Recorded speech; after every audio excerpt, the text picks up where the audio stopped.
wonderful slots.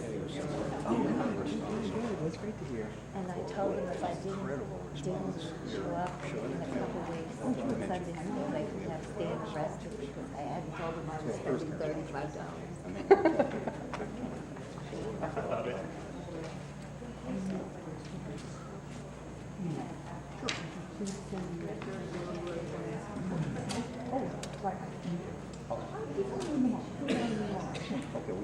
I'd like to welcome you to First United Methodist Church.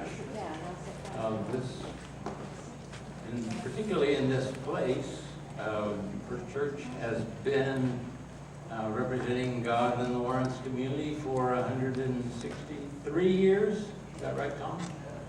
All right. The pastors are here. Reverend Dr. Tom Brady is here, and he is the lead pastor here at this campus. And at the back is Reverend Tyler Kaufman, lead pastor at the West Campus. So we're glad you're here. I'm Larry Fry, a retired United Methodist minister. I started attending this church 53 years ago. That hasn't been continuous attendance because I had some other churches that needed my attention, I think. So, but welcome, Dr. James K. Wellman is from the University of Washington, and I was going to introduce him as a basketball coach, but that didn't work. I thought my wife said that would not go over, and it didn't. So that's where we've been thinking recently. His present, I'll give, pardon?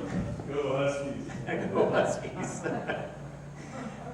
Before my introduction, though, of him, I want to thank those who have been working on this program: Theologian in residence, visiting scholar, and they're listed on your brochure. Some of the sponsoring groups have been KU Religious Studies, Haskell Indian Nations University, other faith communities, and so we're grateful for them. And I also want to say a thanks to those who are on the committee that have worked over the year to make all this possible. And I'll tell a little bit more about Dr. Wellman in just a moment. So I asked Thad Holcomb to invite some increased interest and participation in this program. While he's coming, I want to thank the greeters, Stan Hughes, thanks Dan Hernley, and thanks Penny, my wife, who's making the coffee. Thank you, Larry. I thought I was going to do it to the last, but this gives me time for you to think more about what I'm going to ask. Guess what? I just want to say a little bit about the Theologian in Residence Visiting Scholar in Religion program. It started in 2001. It came out of the Ecumenical Campus Ministries and the Canterbury Center, the Episcopal Campus Ministries, initiated that, and then we immediately got the help of the Episcopal Diocese, and then on board came Plymouth Congregational, then First Press, and then the rest of it came on board. And over the years we've had, as you see in the back here, all these different faith communities have come on. At one time we also had Washburn involved, but now we've added Haskell. It's an amazing program to have lasted that long. And I just want to say, some of the people, and you may remember the first one. Anybody here for the first one in 2001? Marcus Board. You remember Marcus Board? Yes, thank you. All right. Oh, good. Yeah, we got the Unitarians are back there, and they've been a part of this, and he was here.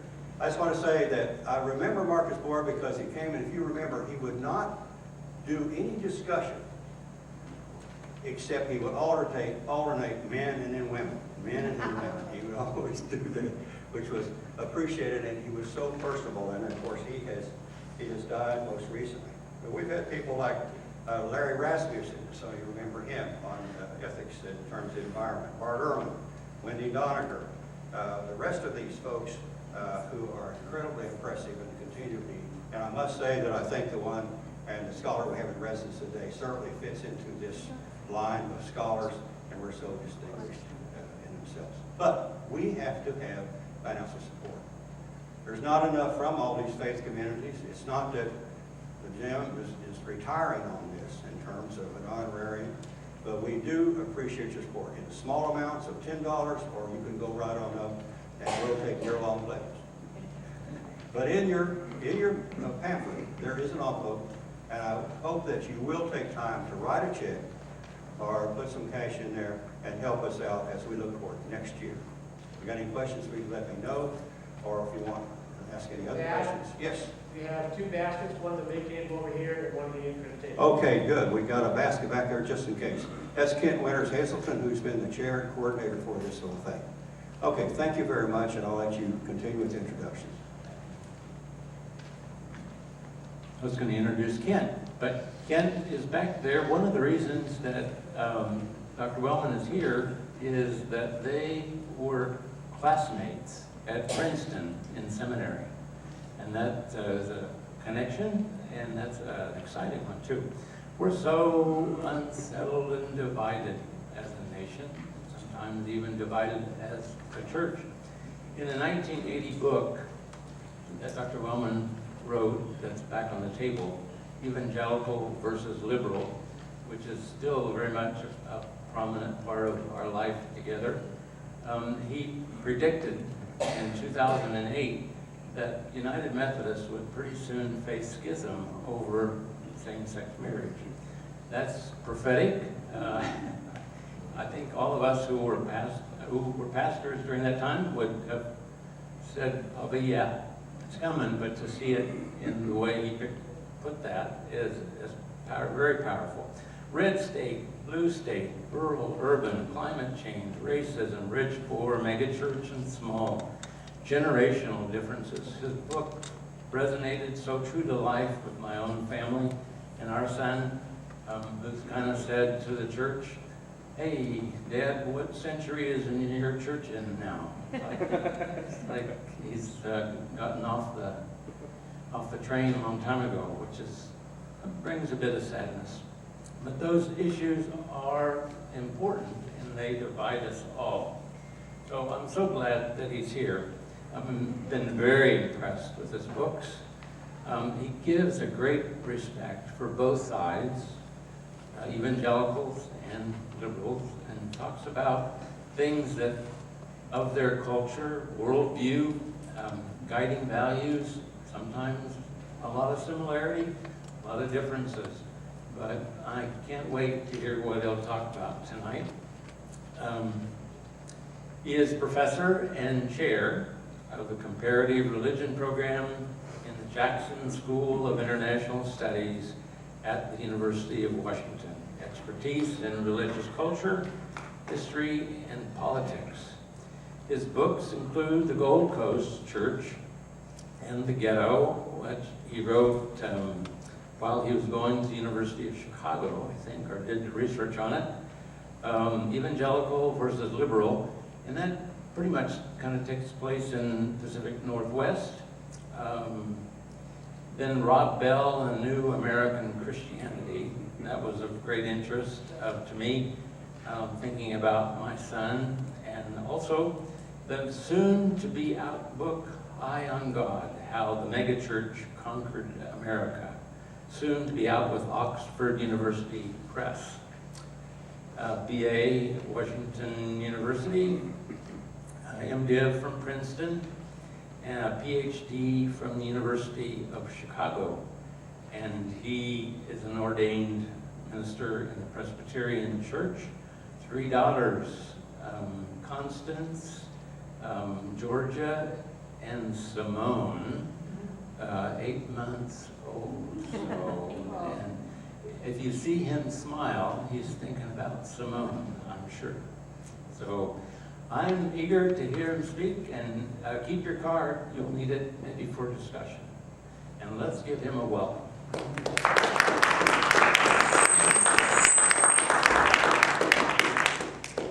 Oh, that was a sweet introduction. Thank you very much. Thanks for coming out Sunday night. Wow, that's tough to do. I know how that is. So I kind of want to start with you giving me a little bit of information about what you think the trend is. So why don't we just shout out one of your trends? Just go for it. You know, somebody over here. Yeah, go ahead. One of the things that I'm very delighted about is that I attend Plymouth Congregational Church. We on the day now 2 years ago. You know, and I remember many years ago when Joe, an Episcopal priest, would do a blessing of same-sex relationship, but there was no marriage. Yeah. So the fact that churches are doing same-sex marriages. Wow. Yeah. Ecotheism, that the church is introducing ecological interests and demands. Yeah, great. Go ahead, you guys. Anybody? Want to do? Less guilt and more interest in seeking meaning and purpose. Less guilt and more interest in seeking meaning and purpose. I'm doing a class on a life worth living at the University of Washington, using religious resources and other things. Yeah, it's good. Newcomers want coffee and community, not ritual. I don't know why I'm laughing. Yes, amen. Newcomers want coffee and communion and not ritual. Community, beloved community. Yeah, that's awesome. The Yep. reputation of fundamentalists and looking for security. Is that a tendency in the church? It's a tendency I see in people, wanting security and anxiety. Yeah, so there seems to be as well a need for answers of a more basic kind for answers. Yeah. Spiritual but not religious. It's spiritual. It's becoming more spiritual and less religious. Is that what you? People who claim to be spiritual but not religious. Yeah. More and more. More and more. Is that good for you? Okay, that's interesting. You're not sure about that. That's interesting. I come from spiritual but not religious land. Nobody's religious in mine, except for I like religion, and they all freak out. Yeah, go ahead. More emphasis on personal faith and less emphasis on structural and organized denominations. Yeah, more interested in personal faith and less on structural religion. I mean, that's really what megachurches do. Yeah, for sure. Less emphasis on dogma and doctrine. Less emphasis on dogma and doctrine. Yeah. The decline of evangelicalism. Yeah, we're seeing some decline in evangelicalism, which I think is somewhat a surprise to some. Yeah. The increased visibility of Muslim participation in American culture in a positive way. Yeah, increased visibility of Muslim participation in American culture in a positive way. Yeah, I think so too. Yeah. Well, increased recognition in Buddhism. Yes. Eastern religions. For sure. In my part of the country, what do you all think? What do you think? What do you see in your friends? More religion, less religion? Non-denominational. They want to have fun in church. Okay, good. What else? Anybody else? Demise of mainline. Yeah, the demise of mainline. So we'll get into all that tonight. I'll try to give you a smorgasbord of trends, thoughts, ideas, what I think might be going on, what may help church and religion. I think there is decline. It's not a good, the good news story, particularly. But there's ways of meeting that without being dreary about it. So I'm trying not to be dreary about these kinds of things. Can you see that? Can you see this pretty well? Yeah. So here we go. You know, I'm gonna start with new research, brand new. This is brand new research on Gen Z, which is pretty interesting. And